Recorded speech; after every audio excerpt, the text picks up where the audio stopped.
Caleb Price was a man who built his world from words. He sculpted dreams out of whispered promises and laid the foundations of his future on declarations of intent.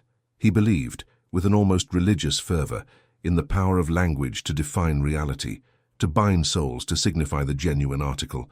Growing up amidst the beautiful chaos of poetry and the structured logic of philosophy, he saw words not just as tools for communication, but as sacred vessels carrying the weight of truth and authenticity.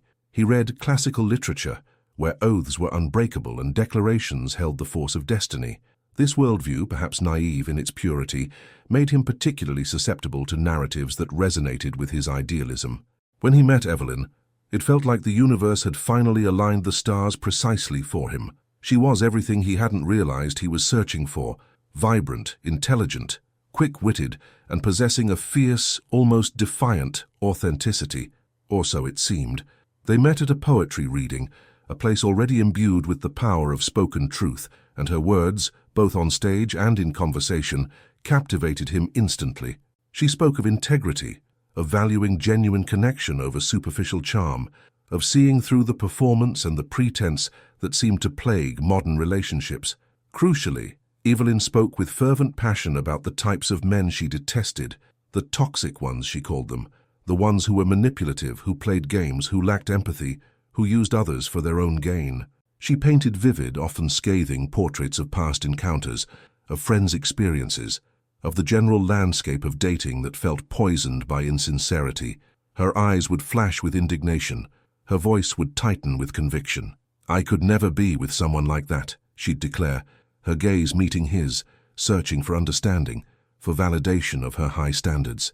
Caleb listened, absorbed, and believed. He saw her condemnation of toxicity as a testament to her own profound goodness, her deep sense of values. He contrasted her words with his own quiet, introspective nature, his genuine desire for connection built on mutual respect and understanding. He felt safe with her, felt seen. Here, finally, was someone who articulated the subtle discomfort he felt in the modern world, the performative signaling that felt hollow and false. Her strong stance against the very things he instinctively recoiled from solidified his belief that she was different, truly different. Their early relationship was an idyll, a sanctuary built on shared values and whispered secrets. They spent hours talking, dissecting the world, their pasts, their hopes. Evelyn continued to weave her narrative of discerning purity, of having learned from past mistakes, of finally being ready for something real and honest. She spoke of a particular man, a figure from her past, whose name surfaced occasionally, always accompanied by a shudder of revulsion. Victor, a name spat out like a bitter seed. He was the epitome of everything she hated: charming but hollow, successful but ruthless, a master manipulator who left emotional wreckage in his wake. "Victor is everything I run from," she'd state, her voice laced with genuine-sounding disgust. "He represents everything I stand against." Caleb, with his poetic soul, internalized this narrative. He saw Evelyn as a survivor, a phoenix risen from the ashes of toxic encounters, now seeking the true light. He saw himself as the safe harbor, the calm sea after the storm, the man whose quiet strength and genuine heart were the antithesis of everything she had suffered. Their love story, in his mind, was a testament to the power of learning, of growth, of choosing the right path after knowing the wrong one. It was a beautiful, hopeful narrative, and he built his entire world around it. He trusted her words implicitly, saw them as the bedrock of her character, the unshakable truth of who she was. He was so confident in the structure he had built from her declarations that he never considered the possibility that the foundation was made of sand, ready to shift and crumble at the first sign of a tide. His belief was total, his love absolute, and his world, constructed from the elegant, powerful words she so effortlessly spun, felt perfectly, beautifully real. He was living inside a poem, and he had no idea that the final stanza held a brutal, unrhyming truth. He saw her as a lighthouse guiding ships away from dangerous shores, completely unaware that the lighthouse itself was eventually drawn back to the treacherous rocks it warned against. His faith in her narrative was the sturdy mast of his ship, soon to be snapped by the unexpected storm. He would later reflect on this period with a peculiar mix of nostalgia and sorrow. It was the time before lucidity, before the sharp, painful clarity that would redefine everything. It was the era of believing words, the era of trusting narratives, the era when the story told was the only reality that mattered. He was the architect of air castles, built on the breath of promises, and the fall when it came would be swift and devastating. He was deeply, utterly in love, blindfolded by belief, standing on a stage where he didn't know the script had already changed. Every loving glance, every shared laugh, every future plan discussed, all were painted onto a canvas of assumed truth, a truth that was, even then, beginning to fray at the edges. He felt secure, anchored by her powerful disavowals of toxicity, anchored by her seemingly unwavering conviction. He was the safe choice, the healthy option, the man who represented everything good and pure in her stated values. And that, he realized much later, was the most dangerous illusion of all. The first tremor in Caleb's meticulously constructed world wasn't a sudden jolt, but a subtle, almost imperceptible vibration. It began as whispers, faint and distant, carried on the wind of mutual acquaintances and the ever-present hum of social media. Evelyn, despite her vehement disavowals of Victor, still seemed to exist within his orbit, albeit a carefully managed one. There would be mentions of chance encounters at events she insisted she was only attending for friends, or cryptic references to shared circles she couldn't entirely avoid. Caleb, trusting her words, dismissed these as unavoidable artifacts of their shared pasts. "He's everywhere. It's impossible not to cross paths sometimes," she'd say, a slight roll of her eyes, a dismissive wave of her hand, and Caleb, wanting to believe in her narrative of escape and transformation, accepted this at face value. He saw it as her navigating the complexities of a shared social ecosystem, not as a sign of lingering connection or unresolved ties. Yet the whispers grew louder, more insistent. Someone would mention seeing Evelyn at a place known to be frequented by Victor and his crowd, not just passing through, but lingering, engaged in conversation. Another friend would innocuously ask if Evelyn was still involved with that complicated situation involving Victor, implying a continuity that jarred with Evelyn's story of clean breaks and firm boundaries. Caleb would bring these up gently, cautiously, not wanting to seem accusatory but seeking reassurance. Evelyn would have an explanation ready, smooth and plausible, a work event, a necessary social obligation, helping a friend navigate an issue that just happened to involve Victor. Her explanations were always framed with the same disdain for Victor, the same reaffirmation of her chosen path. "It was awful, Caleb, honestly. I couldn't wait to leave. Just another reminder of why I made the choices I did." His analytical mind, usually a tool for understanding the world's complexities, was temporarily sidelined by his emotional investment. He wanted her words to be true, wanted her narrative of escaping toxicity to be the reality. He interpreted any conflicting information through the lens of his trust in her. Perhaps the friend misunderstood. Perhaps the encounter was brief and awkward, not a willing interaction. He bent over backwards to reconcile the dissonances, inadvertently strengthening the walls of his air castle with the very doubts that should have been weakening them. He mistook his desire for the truth itself, but the internal unease grew. There were moments, a fleeting look on her face when Victor's name came up, a brief pause before responding to a question about her evening, a subtle shift in body language. These were tiny cracks, almost invisible, in the polished facade of her narrative. His poetic intuition, usually attuned to emotional nuance, sensed a disharmony, a false note in the symphony of their connection. It wasn't just about Victor anymore. It was about the consistency of her words and her reality.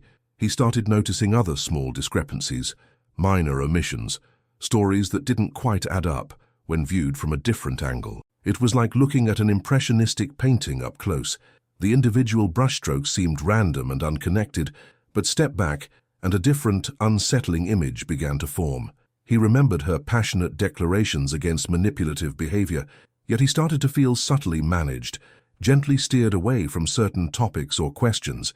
He recalled her condemnation of dishonesty, yet he felt an increasing sense of something withheld, something not being fully disclosed. He tried to articulate this feeling, this growing discomfort, but the words caught in his throat. How do you question someone's sincerity without sounding paranoid? How do you voice a vague sense of unease without concrete proof? He was trapped by his own nature. His reliance on verbal truth left him ill-equipped to navigate the murky waters of unspoken actions and subtle contradictions. The turning point wasn't a single event, but a slow accumulation of unsettling details. A late-night message notification on her phone, quickly hidden. A cancelled plan with a flimsy excuse that felt rehearsed. A casual remark from someone who had clearly seen Evelyn with Victor in a context that suggested comfort, not avoidance.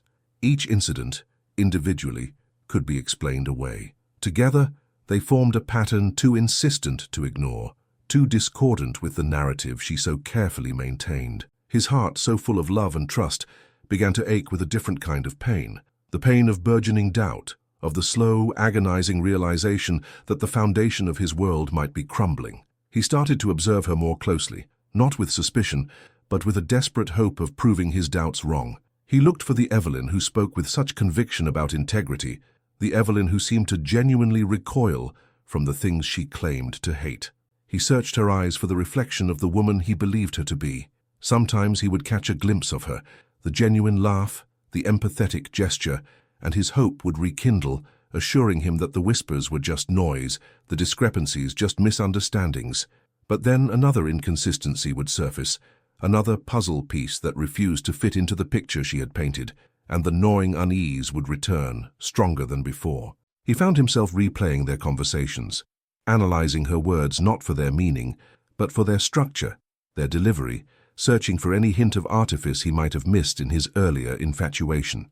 His analytical mind, no longer entirely subservient to his emotions, began to compile data points cross-referencing her statements with observed realities.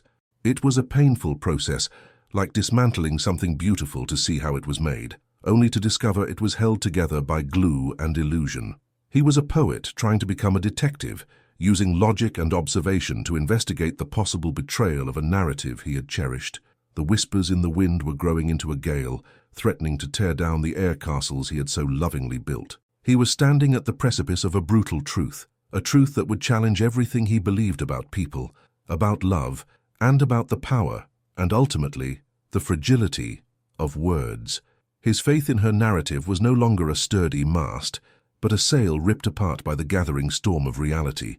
The truth arrived not with a bang, but with the cold digital glow of a smartphone screen. It was a mundane Tuesday evening. Caleb was at his apartment planning dinner, a quiet domestic scene utterly unprepared for the seismic shift that was about to occur. Evelyn had said she was visiting her sister in another town, a several hours' drive away, a plausible, unremarkable explanation for her absence.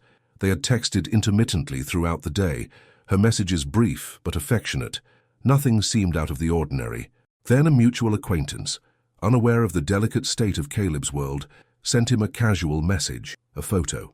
It was a group shot taken at a popular upscale bar known for its vibrant, slightly exclusive atmosphere. And in the photo, undeniably, unmistakably, was Evelyn, laughing, close to someone, closer than friends. The someone was Victor, his arm casually around her waist, her head tilted towards him in a gesture of intimacy that sent a shockwave through Caleb's body. They weren't just in the same place, they were together, comfortably, publicly together. The accompanying text from the acquaintance was innocent enough. "Look who I ran into. Didn't know Evelyn was back in town. Seems like old times." Caleb stared at the screen, the image burning into his retinas. Old times. The old times Evelyn spoke of with revulsion, the times she claimed to have decisively left behind. The bar was local, only a few miles from his own apartment, not hours away at her sister's.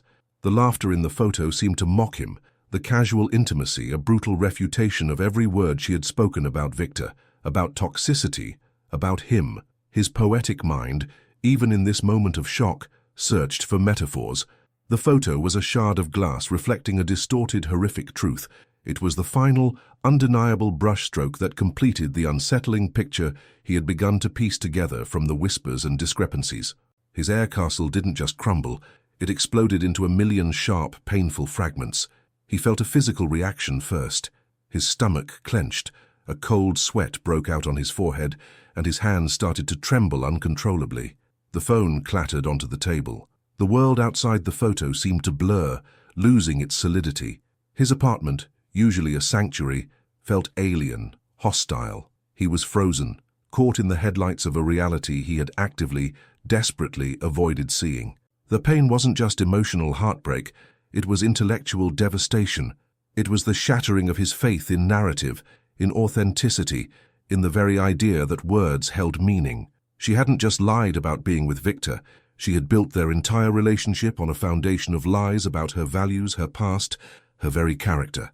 Every conversation they had about toxicity, every declaration of her detestation for men like Victor, every affirmation of her connection with Caleb as something different and pure, it all came crashing down, revealed as a performance, a carefully crafted script designed to elicit his trust, his love, his investment.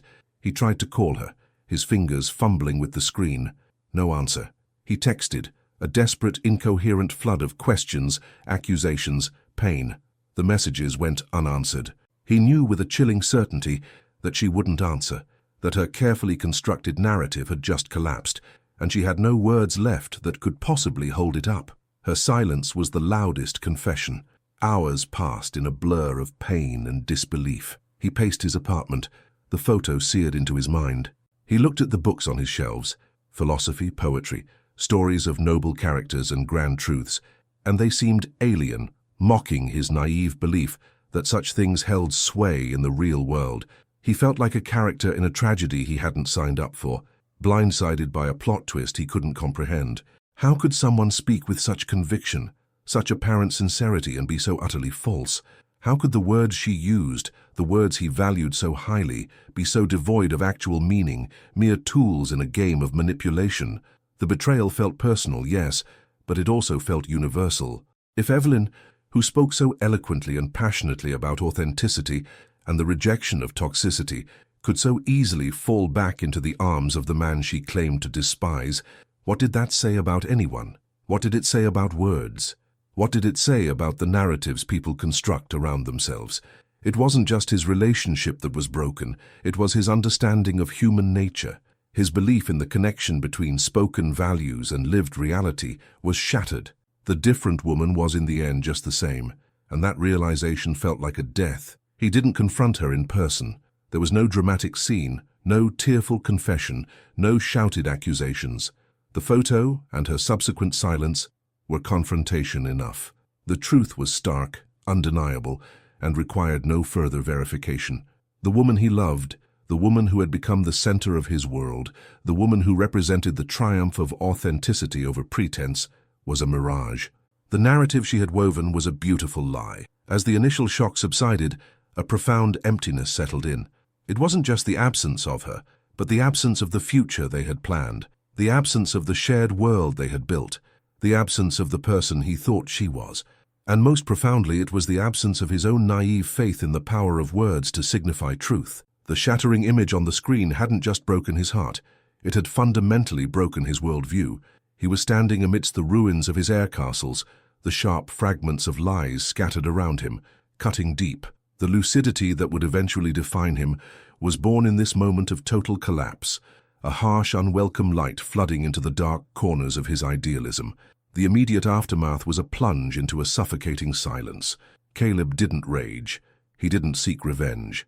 He didn't even weep, not initially. The shock was too profound, the devastation too complete for immediate emotional release. Instead, he withdrew. He pulled the curtains, let the world outside fade, and retreated into the desolate landscape of his own mind. His apartment became a hermitage, a physical reflection of his internal state, quiet, dim, devoid of the vibrant life it had held just days before. He stopped answering calls, ignoring texts that pinged with relentless, unwelcome cheerfulness from friends unaware of the cataclysm. The thought of explaining felt impossible. How do you articulate the death of a worldview? How do you explain that the woman you loved wasn't just untrue to you, but untrue to the very values she espoused, thus undermining your faith in the possibility of authentic connection altogether? It felt too complex, too raw, too deeply embarrassing in its demonstration of his own spectacular naivete. He had built his identity around his ability to discern truth, to appreciate depth, and he had been utterly, completely fooled. The physical space mirrored his internal state. Dishes piled up in the sink, clothes lay discarded where they were shed. The air grew stale. He ate sporadically, whatever was easiest. Toast, cold leftovers, nothing that required thought or effort. Sleep was fragmented, haunted by fleeting, distorted images of Evelyn, of Victor, of conversations replayed and dissected in the harsh light of betrayal. Every word she had spoken, every promise she had made, now echoed in the silence of his apartment, hollow and false. His poetic nature, once a source of connection and expression, now turned inward, becoming a tool for self-recrimination and melancholic reflection. He saw metaphors for his brokenness everywhere. The dust motes dancing in the slivers of light that penetrated the curtains, the wilting plants on his windowsill, the silence that pressed in on him from all sides. He reread old conversations, not for comfort but for clues, for signs he had missed.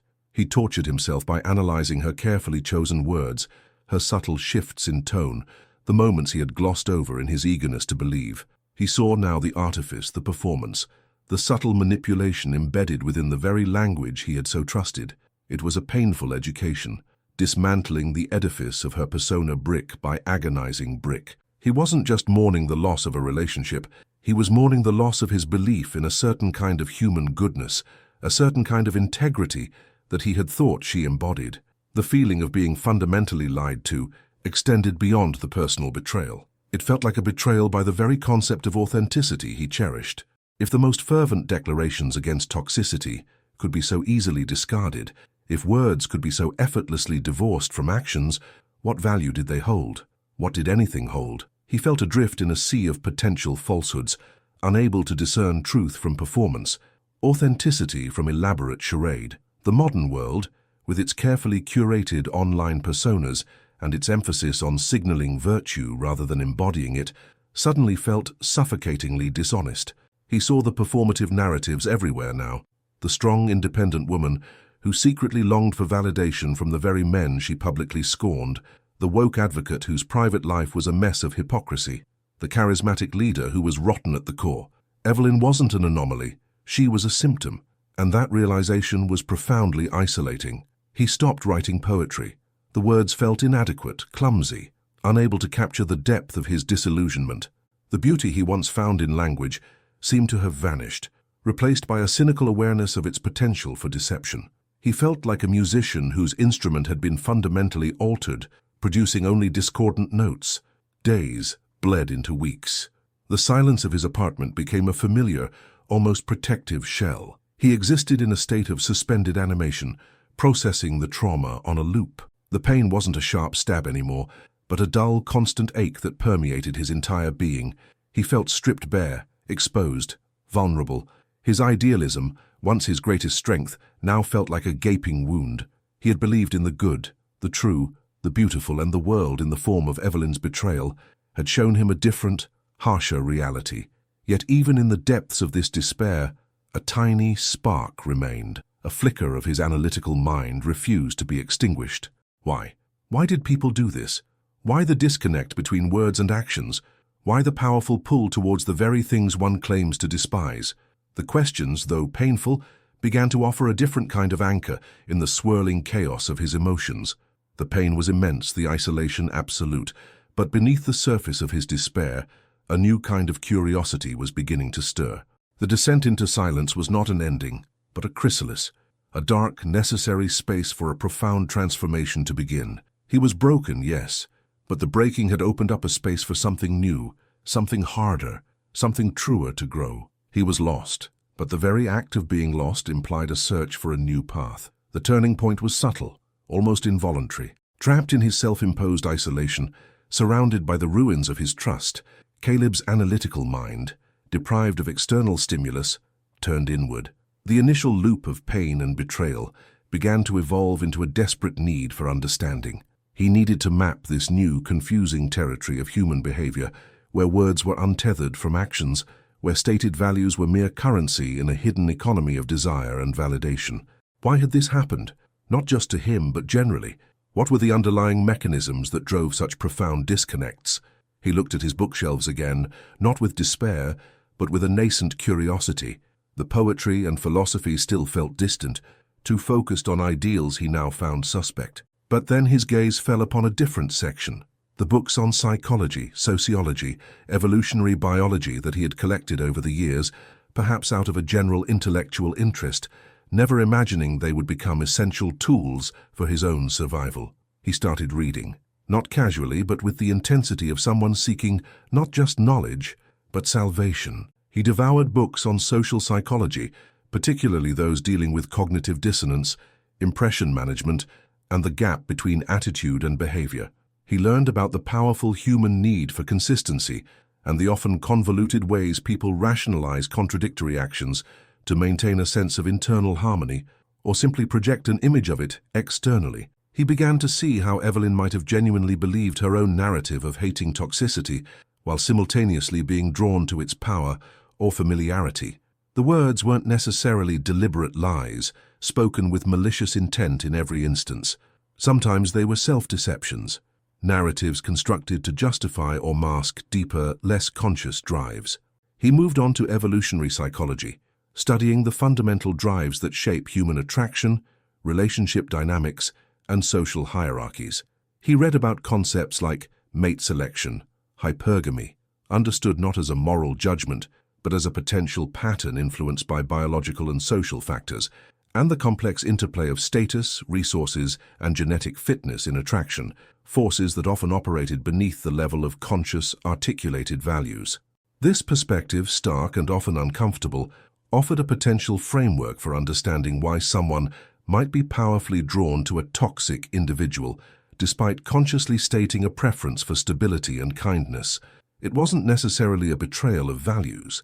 It might be the pull of deeper, older, less rational programming. This didn't excuse the behavior, but it offered a way to understand it outside of the simplistic good person versus bad person binary he had previously subscribed to. He delved into attachment theory, understanding how early relational patterns could unconsciously dictate adult choices, drawing individuals back to familiar, even unhealthy dynamics.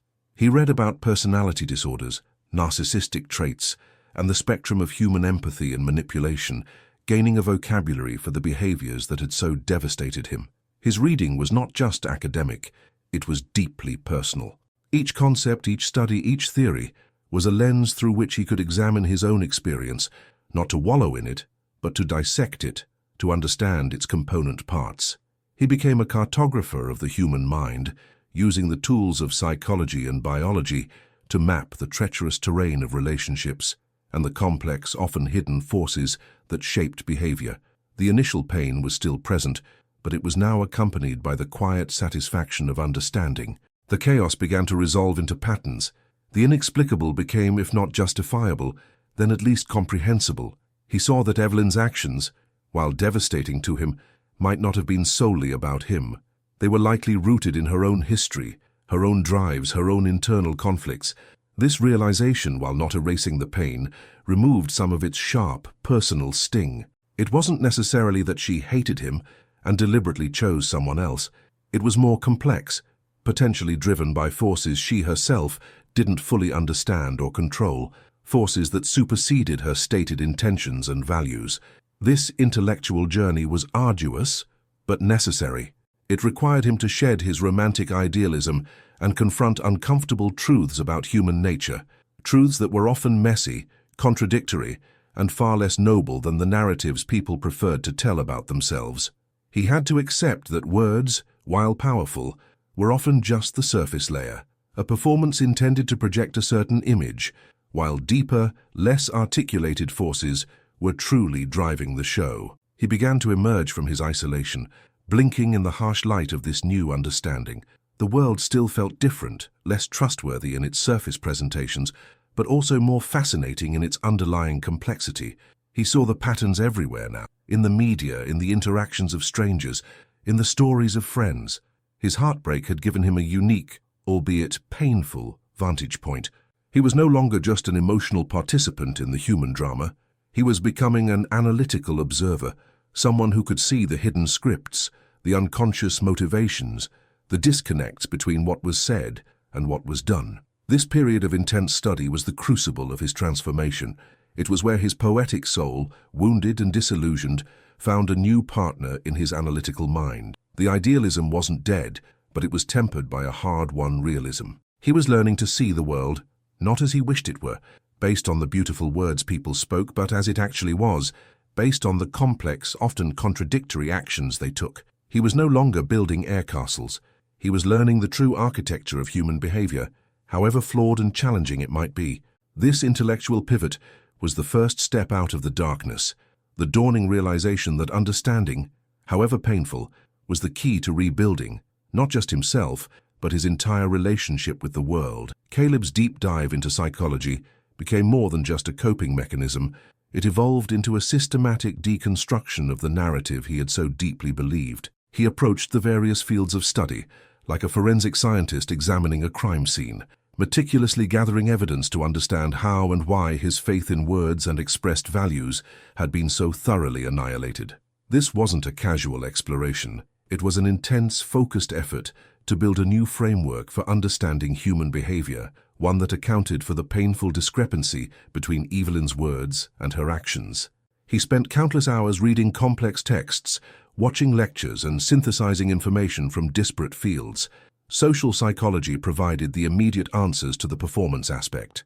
He learned about Erving Goffman's dramaturgical analysis, the idea that individuals are actors, managing impressions, presenting a front-stage self that aligns with social expectations and desired perceptions. He saw Evelyn's fervent disavowals of Victor and toxicity not necessarily as outright lies, but as a highly effective front-stage performance designed for an audience, Caleb, who valued authenticity and despised what Victor represented. This performance was reinforced by the audience's belief, creating a powerful feedback loop. He studied confirmation bias and motivated reasoning, understanding how people, including himself, are prone to seeking out and interpreting information in ways that confirm their existing beliefs or desires. He had wanted to believe Evelyn was different, so he had unconsciously filtered out the inconsistencies, the subtle signs of continued connection to Victor's world, interpreting them through the lens of her stated narrative rather than seeing them as evidence that contradicted it. His own hopeful idealism had made him vulnerable. Evolutionary psychology offered a more uncomfortable, yet profoundly insightful perspective. He learned about the concept of dual mating strategies, where individuals, consciously or unconsciously, might seek long-term stability and resources, qualities often associated with a nice or safe partner like Caleb, while simultaneously being drawn to markers of genetic fitness, social status, or charisma, qualities often associated with individuals like Victor, even if they come with toxicity. The words expressing a preference for stability and kindness were genuine preferences in one context, while the attraction to the toxic individual was a drive operating on a different, perhaps more primal level. This didn't make the behavior acceptable or moral, but it provided a non-judgmental biological explanation for the observed pattern. A pattern he now recognized wasn't unique to Evelyn.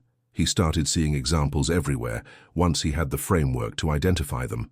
He explored attachment styles, particularly anxious and avoidant patterns, and how they could lead individuals to seek out familiar, even dysfunctional, relationship dynamics that mirrored unresolved childhood experiences. He considered if Evelyn's relationship with Victor, despite being labeled toxic, might have resonated with a deeper, perhaps unconscious need for a familiar kind of intensity or validation, even if it was ultimately destructive. His stability, while consciously desired, might have felt safe but less compelling on an unconscious level, especially if combined with an anxious attachment style that sought validation from a less available or more challenging partner. This academic journey into the architecture of the human psyche led him directly to the concepts often discussed within the red pill community, though he approached them with an analytical rigor that often superseded the bitterness and misogyny sometimes found there. For Caleb, the red pill wasn't about hating women or relationships. It was about accepting a less romanticized, more realistic view of human nature, particularly regarding attraction, social dynamics, and the often unspoken forces driving behavior. It was about seeing past the blue pill narratives, the societal ideals of love and relationships that often ignored evolutionary drives, psychological complexities, and the performative aspects of social interaction. He learned to identify virtue signaling, the act of expressing views that are popular or morally commendable primarily to enhance one's own image, rather than necessarily embodying those virtues consistently. He saw how Evelyn's strong words against toxicity served as powerful virtue signaling, positioning her as a woman of high integrity and discernment, which made her highly attractive to someone like Caleb, who valued those very qualities. The anatomy of his disillusionment was thus revealed not as a simple story of being lied to by a bad person, but as a complex interplay of Evelyn's potential self-deception and deeper drives, his own cognitive biases and idealistic vulnerability, and the pervasive nature of social performance. This understanding was painful, stripping away comforting illusions about inherent human goodness and the straightforward nature of truth. But it was also liberating. It moved him beyond personalizing the betrayal. Why did she do this to me? To universalizing it. This is how people sometimes behave, and this is why. He began to see the patterns in other people's lives, in the media, in history. The disconnect between words and actions wasn't an anomaly. It was a fundamental aspect of the human condition, amplified by modern social dynamics. He realized that his mistake wasn't in valuing truth or authenticity, but in assuming that stated values were always the primary drivers of behavior, or that people were always fully aware of their actual motivations. This period of intense study didn't make him bitter, though the pain was a constant companion. Instead, it made him lucid. He saw the invisible threads that pulled people in contradictory directions, the unconscious scripts that often overrode conscious intentions, the powerful influence of drives that had nothing to do with spoken vows or shared values. He was no longer just Caleb, the heartbroken poet. He was Caleb, the analyst, the cartographer of the mind, armed with a new, albeit challenging, map of human reality.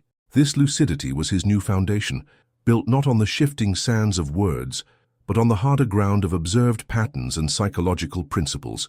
He was finally ready to start rebuilding. Emerging from the deep dive into psychological theory was like breaking the surface after a long, dark swim. The immediate world still seemed distorted, filtered through the harsh light of his new understanding. He saw the underlying dynamics everywhere, the subtle cues, the often unconscious power plays, the performative nature of social interactions that he had previously taken at face value. It was overwhelming at first, like having a new sense that picked up too much information. But this analytical lens, born from pain, began to serve as a new compass.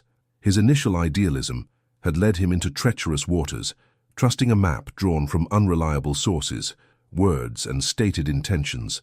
His new compass was calibrated by observed reality, psychological principles, and a keen awareness of the potential disconnect between what people said and what they did. Rebuilding himself wasn't about becoming cynical or emotionally detached. It was about integrating his emotional depth with his newfound analytical clarity. He didn't want to stop feeling, stop connecting, stop appreciating beauty. He just needed to do it with his eyes wide open, recognizing the full spectrum of human behavior, including its less noble aspects. His goal wasn't to become a cold, calculating observer, but an empathetic one, capable of understanding the complex forces at play, both in himself and in others. He started small, testing his new understanding in low-stakes environments. He would observe interactions in cafes, analyze character motivations in movies and books through his new lens, and cautiously re-engage with friends, listening more carefully not just to what they said, but how they said it, looking for congruence between their words and their actions, their stated desires and their revealed patterns. This wasn't about suspicion, it was about developing discernment, about learning to read the full text of human communication, including the unspoken subtext. He began to apply his learning to his own past. He revisited his relationship with Evelyn, not to re-experience the pain, but to analyze it. He saw his own role in the dynamic, his eagerness to believe, his tendency to romanticize, his overlooking of red flags in favor of the narrative he wanted to be true. This self-reflection was crucial. The red pill insights weren't just about understanding others, they were equally about understanding his own programming, his own vulnerabilities, his own blind spots. He saw how his poetic idealism, while a beautiful part of him, had made him an easy mark for someone who mastered the art of narrative performance. He started to consciously practice different ways of interacting. He learned the importance of observing actions over words, of setting boundaries based on revealed behavior rather than expressed intentions, of trusting patterns over promises. He realized that genuine connection wasn't built on shared declarations of values, but on demonstrated consistency in behavior and a mutual commitment to authenticity, however imperfect. His analytical skills weren't just for understanding others, they were for managing his own emotional landscape.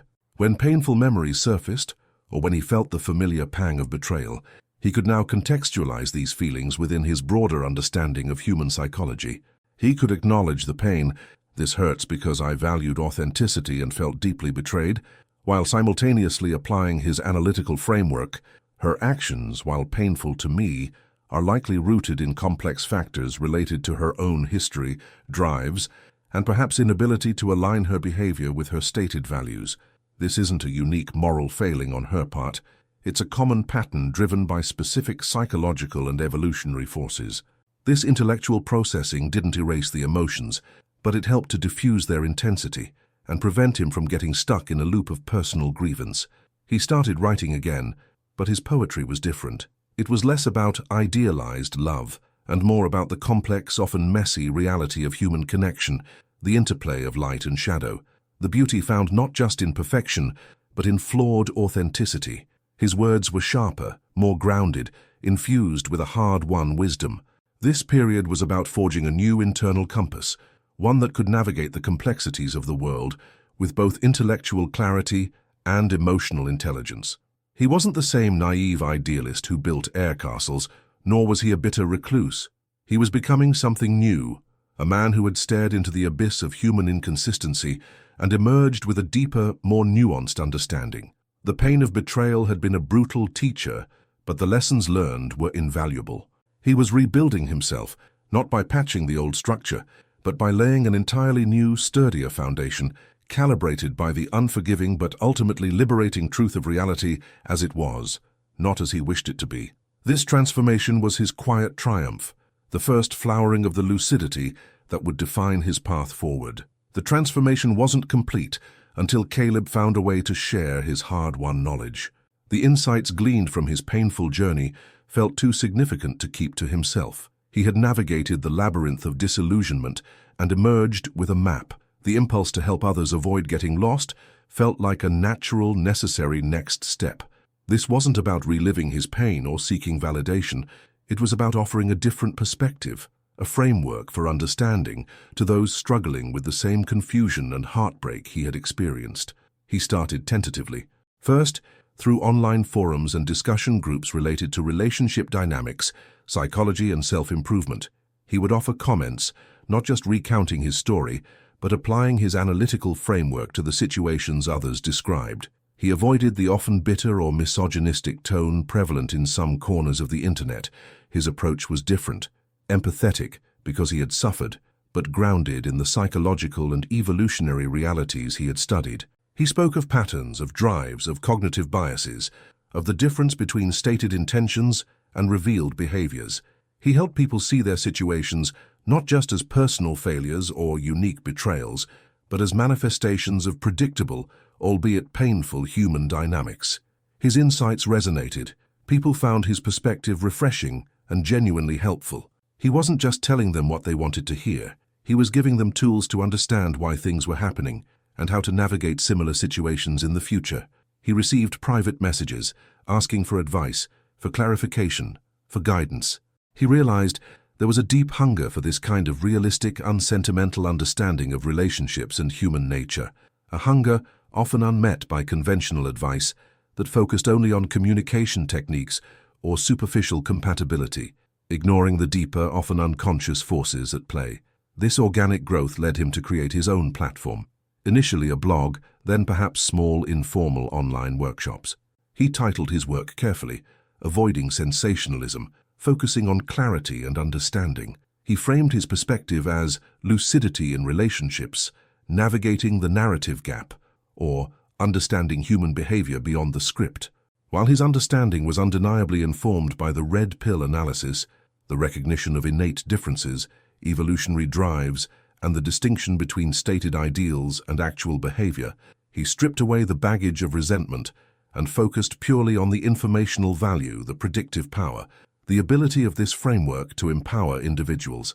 He taught people to become their own observers, their own analysts. He guided them on how to 1. Prioritize actions over words. Learn to trust demonstrated behavior and consistent patterns far more than spoken promises or declarations of intent. 2. Identify narrative versus reality. Recognize that people, including themselves, often construct narratives about themselves and their lives that may not fully align with reality, and to look for the inconsistencies. 3. Understand underlying drives. Gain a basic understanding of psychological and evolutionary forces that influence behavior, attraction, and relationship dynamics, accepting that these drives often operate beneath conscious awareness and can conflict with stated values. 4. Develop discernment, not cynicism. Learn to see the world clearly, recognizing potential red flags and inconsistencies, without becoming bitter or losing the capacity for genuine connection with those whose words and actions align. 5. Focus on personal agency. Understand that while you cannot control others' behavior, you can control your own responses, your own choices, and your own standards based on observed reality. His teaching was effective because it wasn't abstract. It was deeply personal, rooted in his own raw experience.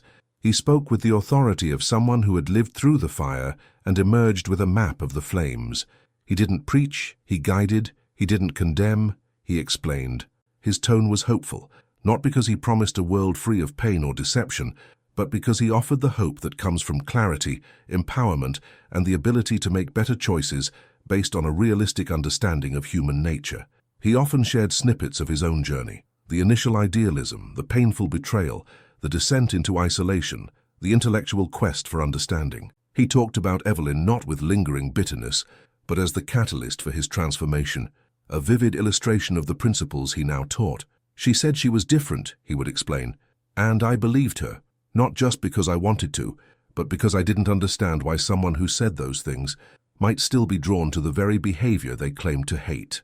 Learning the why, the psychological, the evolutionary, the behavioral patterns, didn't excuse her actions, but it made them understandable. And that understanding gave me the power to heal, rebuild, and teach others to see beyond the surface narrative. He became known as something of an oracle of lucidity, a guide for navigating the complexities of modern relationships with clear eyes and a grounded perspective. His message wasn't about finding the perfect relationship, but about building realistic, healthy connections with individuals whose actions consistently reflected their stated values, while navigating the inherent imperfections and complexities of the human condition with wisdom and discernment. His pain had been transmuted into purpose, his disillusionment into enlightenment. He had taken the bitter pill of reality and turned it into the key to helping others find their own path to clarity and hope. Caleb's work began to create ripples. His blog posts were shared, his online discussions drew larger audiences, and people who had applied his principles started reaching out, sharing their own stories of transformation. He wasn't offering quick fixes or guaranteed paths to happiness, but a fundamental shift in perspective that empowered individuals to navigate the complexities of relationships with greater awareness and effectiveness. There was young woman, Sarah, who had a pattern of falling for emotionally unavailable men who spoke beautifully about commitment, but whose actions consistently demonstrated the opposite. She would get hooked on their potential, their occasional glimpses of vulnerability, and their compelling narratives of wanting something real, despite never following through. Caleb's writings helped her understand the concept of narrative versus reality. He didn't tell her who to date, but guided her to observe the patterns in the men she was attracted to and in her own responses. He helped her see how her own desire for a specific narrative was blinding her to the actual behavior. By learning to prioritize actions and consistency over words and potential, she started making different choices, setting healthier boundaries, and slowly, cautiously, opening herself up to connections with individuals whose behavior aligned with their words, even if their initial narrative wasn't as dramatically compelling. There was a man named Mark, confused and hurt because his long-term partner constantly complained about the toxic behavior of male colleagues or public figures, yet seemed passively drawn to friends and even family members who exhibited similar manipulative or self-centered traits in their personal lives. Mark felt like he was living with someone who preached one thing but was consistently drawn to the opposite in practice. Caleb's explanation of cognitive dissonance, underlying drives, and the performance aspect of stated values provided Mark with a framework for understanding. It wasn't about judging his partner, but understanding the internal and external forces that might be creating this disconnect. This understanding allowed Mark to have more productive conversations, setting boundaries based on observable behavior rather than getting lost in arguments about stated values, and ultimately make more informed decisions about the relationship's long-term viability. Caleb's insights weren't always comfortable. His focus on evolutionary psychology and the distinction between male and female relational strategies, while presented neutrally and analytically, sometimes challenged deeply held beliefs about gender dynamics and equality. He emphasized that understanding why certain patterns exist, e.g., the potential influence of hypergamy or different risk assessments in mate selection, wasn't the same as endorsing them or claiming they were the only factors, but that ignoring them left people blind to powerful, often unconscious, forces shaping behavior. He consistently stressed that understanding patterns applied to both genders, and that self-awareness and personal responsibility were paramount for everyone. His lucidity was applied universally. He met with small groups, conducted workshops, often online given the reach of his platform, and continued to write, refining his message, finding new ways to articulate complex psychological concepts in accessible language. He encouraged people to look inwards as much as outwards, recognizing that their own internal programming, their own attachment styles, their own unmet needs could make them susceptible to falling for compelling narratives or overlooking glaring inconsistencies. The core of his teaching was empowering individuals to reclaim their agency by seeing reality clearly. He taught them to trust their intuition when it flagged inconsistencies, to value demonstrated respect and consistency over grand gestures and sweeping promises, and to build relationships on a foundation of mutual transparency and observable behavior, not just shared ideals and eloquent words. He saw the change in people, the confusion in their eyes being replaced by a quiet understanding, the bitterness being transmuted into a cautious hope, the feeling of being a victim of inexplicable behavior being replaced by the empowerment that comes from comprehension. He wasn't providing a cure-all for relationship problems, but he was giving people a much better map for navigating the complex, sometimes challenging landscape of human connection. Caleb Price, the heartbroken poet who built air castles on words, had become the oracle of lucidity, guiding others to build their lives on the sturdier ground of reality. His own painful journey, initiated by the shattering realization that the woman he trusted was living a lie, had unexpectedly led him to a profound understanding of human nature and a purpose he had never anticipated. The red pill hadn't made him bitter. It had given him the clarity to see the world as it was, and in that clarity, he found a path not just to healing, but to helping others find their own light in the sometimes darkened world of modern relationships. The ripples of his clarity were spreading, helping others forge their own compasses calibrated to the truth. Years passed. Caleb's work continued to grow, not into a massive commercial enterprise, but into a respected niche resource for those seeking a deeper, more realistic understanding of relationships and human behavior. He remained a somewhat private figure, preferring the quiet work of writing and mentoring to the spotlight. His online presence was substantial, his blog a rich archive of his evolving thoughts, his workshops sought after by those who felt conventional advice had failed them. His personal life remained relatively solitary, though not isolated.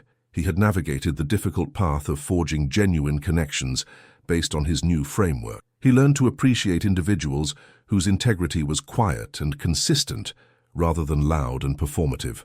Romantic relationships were approached with caution and discernment, built slowly on shared values, demonstrated through action, mutual respect, and a willingness for authentic, if sometimes messy, communication. He knew the difference between a compelling narrative and a reliable reality, and he chose the latter. He hadn't become cynical about love, but he had become realistic about the human beings who attempted it. Love, for him now, was not an idealized state built on perfect words, but a complex ongoing practice built on mutual understanding, consistent behavior, and shared navigation of inevitable imperfections. He occasionally heard updates about Evelyn. She was still, years later, in an on-again, off-again relationship with Victor, a turbulent cycle that seemed to confirm the patterns he had come to understand. There was no lingering bitterness, only a quiet sense of validation for the painful lessons learned. He saw her not as a villain, but as an individual caught in her own complex web of drives, history, and perhaps an inability or unwillingness to align her external narrative with her internal reality. The sharp pain of betrayal had faded into a dull ache of empathy for the human condition, including his own past self, who was so vulnerable to illusion. His relationship with his own poetic nature had healed. He wrote poetry again, not just of pain and disillusionment, but of the quiet beauty he found in lucidity. the stark lines of truth, the unexpected harmonies found in complexity, the strength of structures built on reality. His poems were now infused with the analytical mind, creating a unique blend of emotional depth and intellectual clarity. The term red pill, while a part of the intellectual lineage that had informed his understanding, was not a label he wore openly or exclusively. He preferred terms like lucidity, discernment, and realistic dynamics. His work transcended the sometimes toxic connotations of the label, focusing purely on the empowering aspects of seeing clearly, irrespective of gender or background. He helped women understand male dynamics and their own behavioral patterns, just as he helped men understand female dynamics and their own vulnerabilities. His message was universal: understand the game, and you can play it more effectively, more authentically, and with less pain. His greatest fulfillment came from the messages he received from people he had helped. The young woman who finally found a stable, respectful partner after years of chasing unavailable ones. The man who navigated a difficult family dynamic with new understanding and healthier boundaries. The individual who simply felt less confused and less alone in navigating the often confusing world of modern relationships. These were the quiet blooms of his lucidity, the tangible proof that his painful journey had not been in vain. Caleb Price stood transformed.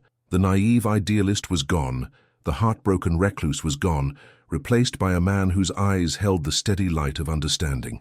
He had walked through the fire of betrayal and emerged not hardened but refined. He had taken the shattering of his world as an invitation to study its fundamental laws. He had learned that words could be beautiful, powerful, and profoundly misleading, and that true wisdom lay in observing the complex interplay of words and actions, stated values and underlying drives. He continued his work, a quiet guide in a noisy world, helping others build their own compasses calibrated to the truth. His story, beginning with a simple, devastating lie: she said she was different. Today she is with the same guy she said she hated, had evolved into a testament to the power of understanding, the resilience of the human spirit, and the quiet, hopeful possibility of finding clarity and building a life of integrity on the sturdy ground of reality. One analytical insight and one authentic connection at a time. His lucidity wasn't a destination, but a way of being, a constant process of seeing clearly, navigating wisely, and helping others find their own light. The scars remained, but they were reminders not of defeat, but of the profound transformation that had led him to this quiet place of wisdom and purpose.